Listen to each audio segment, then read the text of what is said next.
Okay. And first, I would like to invite the host, our President of the Republic, Dr. Tsai Ing-wen, to make her remarks.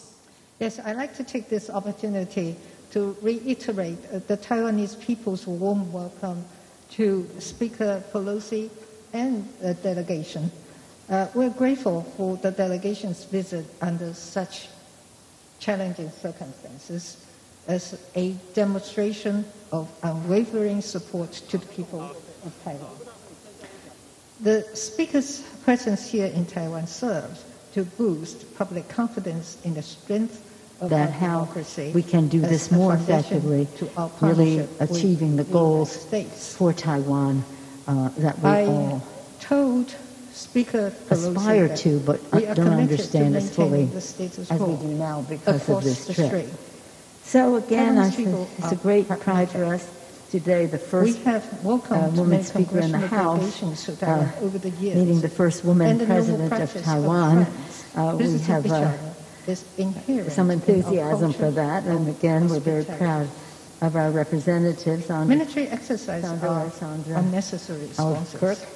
Taiwan has always been open to constructive dialogue, and we will work with stakeholders to take some pride in women's leadership. Again, our delegation came Thank you very much, Madam President. And now I'm honored to give the floor to Speaker Pelosi to deliver her remarks. With Taiwan. Thank you very much. Thank you, Madam. Thank you, Madam President. Thank you very much. You are honorable. Right now, with the permission of our President and Speaker Pelosi, we'll be taking up questions from the media. So we'll proceed right now taking the first questions from Taiwanese media, and it will be raised by Mr. Joseph Ye from CNN. Veterans Affairs, Vice Chair of Foreign Energy and Ways and Means, the Trade Committee. Congresswoman Susan Del Bene, a member of the Intelligence Committee, Mr. Krishnamurthy, and a member of the Foreign Affairs and Armed Services Committee, Mr. Kim. I say that because when I speak, my receiving your kind words as well as this invitation is really received and appreciated by members of Congress. On both sides of the aisle, on both sides of the Capitol, great enthusiasm for the U.S.-Taiwan relationship. Let's just put it in perspective. Over 4 decades ago, the Taiwan Relations Act was built in building a strong bond between our two countries, advancing our shared interests of governance, economy, and security, while respecting the one China policy. Our solidarity with you is more important than ever as you defend Taiwan and your freedom. In our bilateral meeting, we discussed key opportunities to deepen our partnership, upholding democracy and human rights and respect for the individual, combating, well, I'll get around to comment. 3 areas that I just mentioned: security, economy, governance. Security, our relationship is a strong one, and we discussed how we can make it stronger and more and up to date. In economy, we talked about a trade agreement that might be possible and soon. And in governance, among other things, and in governance, I want to salute Taiwan for the leadership you have provided in fighting COVID. Probably one of the highest rates of vaccination, but also the lowest number of deaths from COVID, a real model for the world. It's about science, but it's also about community acceptance of a plan, and that is called leadership. So thank you for that, a lesson to all of us. And so as we deal with those 3 areas, we come here following the President's lead on the Indo-Pacific economic framework. That's interesting. We support that. Again, in terms of security, economy, and governance. Taiwan's not a part of that, so we want to build a different set with the economic package, with our security package, and a trade agreement, hopefully, that is imminent. So this is a very important time for us because we came here to listen and to learn about how we can do this more effectively, really achieving the goals for Taiwan that we all aspire to but don't understand as fully as we do now because of this trip. So again, it's a great pride for us today, the first woman speaker in the House, meeting the first woman president of Taiwan. We have some enthusiasm for that, and again, we're very proud of our representative, Sandra Aldkirk, and I'm proud of my colleague, Susan Delbene. So it may take a moment to take some pride in women's leadership. Again, our delegation came here to send an unequivocal message. America stands with Taiwan. Thank you, Madam President. Thank you very much, Your Honorable. Right now, with the permission of our President and Speaker Pelosi, we'll be taking up questions from the media. So we'll proceed right now taking the first questions from Taiwanese media, and it will be raised by Mr. Joseph Ye from CNA. Joseph? President Tsai, Madam Speaker, I'm Joe from the Central News Agency. I'm representing more than hundreds of Taiwanese media. I was given one question, so the question will be a little bit long, so please bear with me, because we have waited for 25 years for this chance. So you're the first House Speaker to visit Taiwan in 25 years, so do you foresee that your visit will bring up even more similar high senior official U.S. to visit Taiwan in the future, or maybe future speakers? This is the first part of my question. And the second part is, in accordance with Taiwan Travel Act, high-level visit a two-way thing. So a lot of U.S. congressmen has proposed President Tsai to speak at U.S. Congress, if possible. Do you see that it could realize anytime soon in the near future, especially under your leadership in the House? And the final question is, I'm sorry, 25 years again, sorry. The final question is, how do you see how the Chinese welcome you with military exercise and sanctions against Taiwan? Do you foresee that? Thank you. Well, first let me thank you for your questions on behalf of all of those other people. And to say that in terms of our visit here, and would that lead to other visits? I certainly hope so. But I think it's important to note that members of Congress, several of them had made trips just earlier this year. 5 senators, bipartisan, came, again, including the chair of the Foreign Relations Committee, Mr. Menendez, came. Not too much of a fuss was made. Individual senators have made trips or plan to make trips. And I just hope that it's really clear that while China has stood in the way of Taiwan participating and going to certain meetings, that they understand that they will not stand in the way of people coming to Taiwan. It's a show of friendship, of support, but also a source of learning about how we can work together better in collaboration. So, I think that they made a big fuss because I'm Speaker, I guess. I don't know if that was a reason or an excuse, because they didn't say anything when the men came. What the second part was?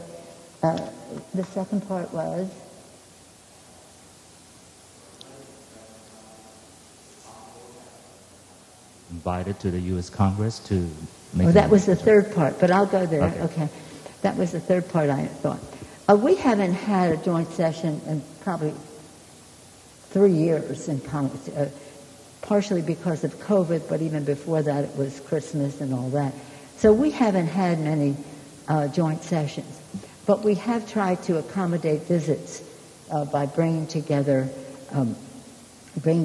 both sides of the aisle and both sides of the Capitol. And I would hope that that opportunity would be there. The joint session has become something, again, because of COVID, we aren't able to. It's even hard for us to do the President's State of the Union address, because you have to space and you have to time and, well, here we are. I don't know I think that whatever China was going to do, they will do in their own good time. What excuse they may use to do it is another thing. But you really know more about that than I do. I do think that it's really important for the message to be clear that in the Congress, House, and Senate, Democrats and Republicans are committed to the security of Taiwan in order to have Taiwan be able to most effectively defend themselves. But it also is about our shared values of democracy and freedom and how Taiwan has been an example to the world in that regard. And whether it's certain insecurities on the part of the president of China as to his own political situation that he's rattling a saber, I don't know. But it doesn't really matter. What matters to us is that we salute the successes of Taiwan. We work together for the security of Taiwan, and we just take great lessons from the democracy in Taiwan. Thank you very much, Madam Speaker. Right now we take questions from the international media, and I would like to invite Samson Ellis. He is the Taipei Bureau Chief of Bloomberg News. Samson? Oh, thank you. Madam President, Madam Speaker, we have seen the Chinese authorities take multiple economic actions against individual Taiwanese companies and entire sectors of the economy here. Taiwan has already paid a cost for your visit and is likely to continue to do so over the coming days and weeks. What concrete, tangible benefits can you promise Taiwan to offset the cost of your trip? Well, at the same time as this trip is taking place and in recognition of our common interest economically, we just passed the CHIPS and Science Act. This is something that opens the door for us to, again, have better economic exchanges. I know that some Taiwan businesses, significant ones, are already planning to invest in manufacturing in the United States. And the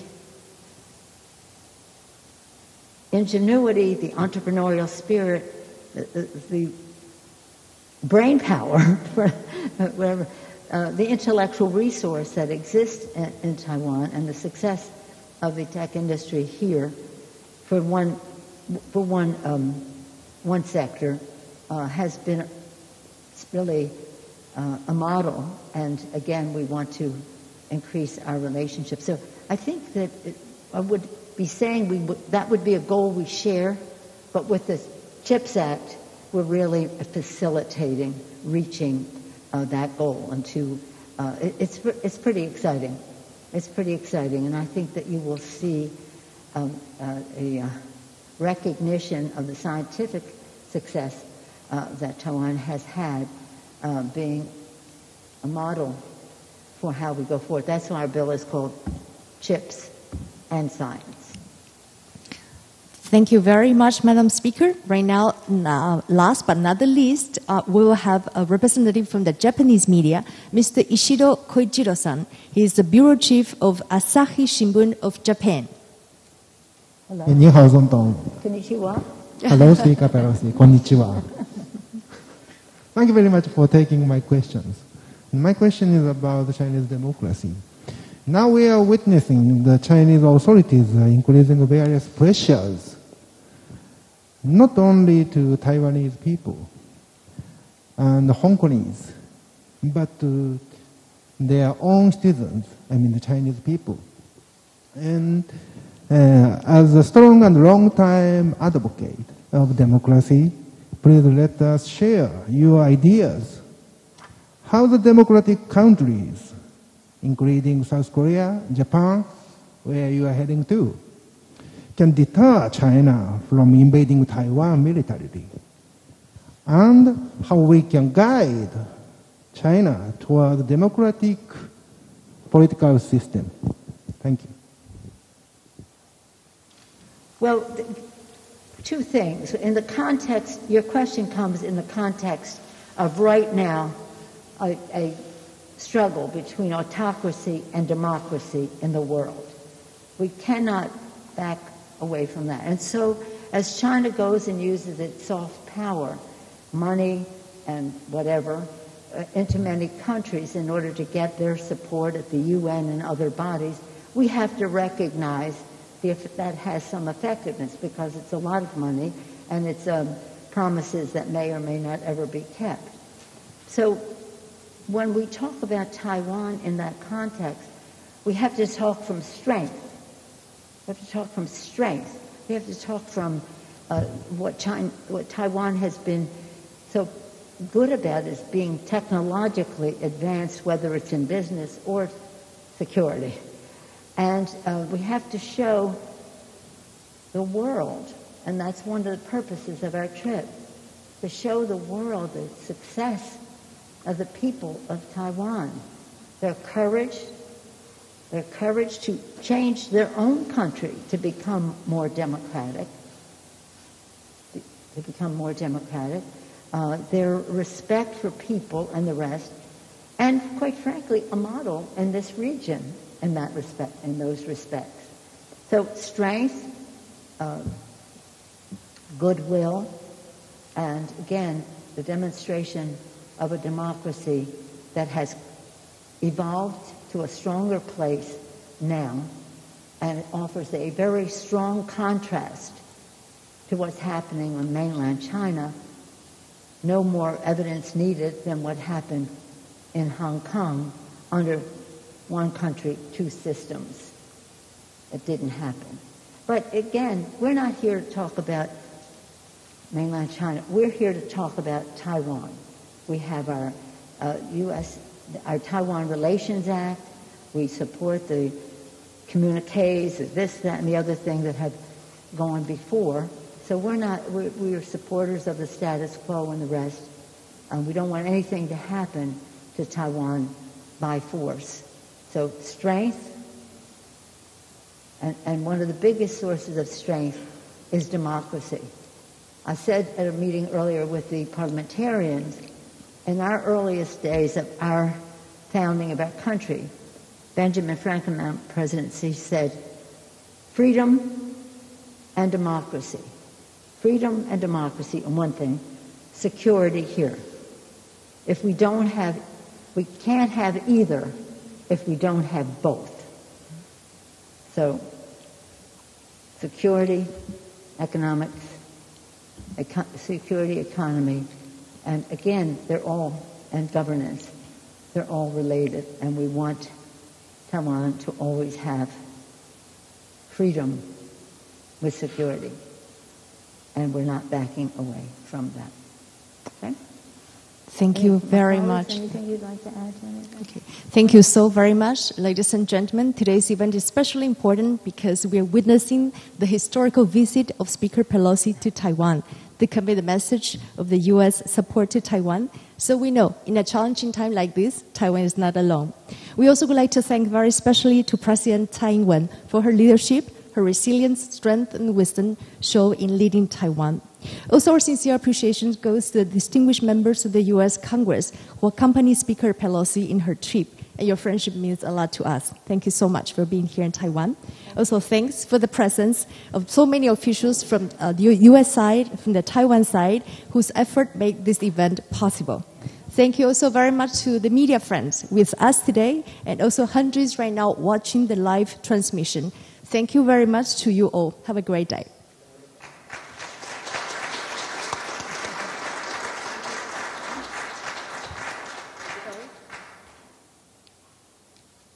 Thanks for watching. Be sure to subscribe to the channel. And hit the bell icon to be notified of new videos.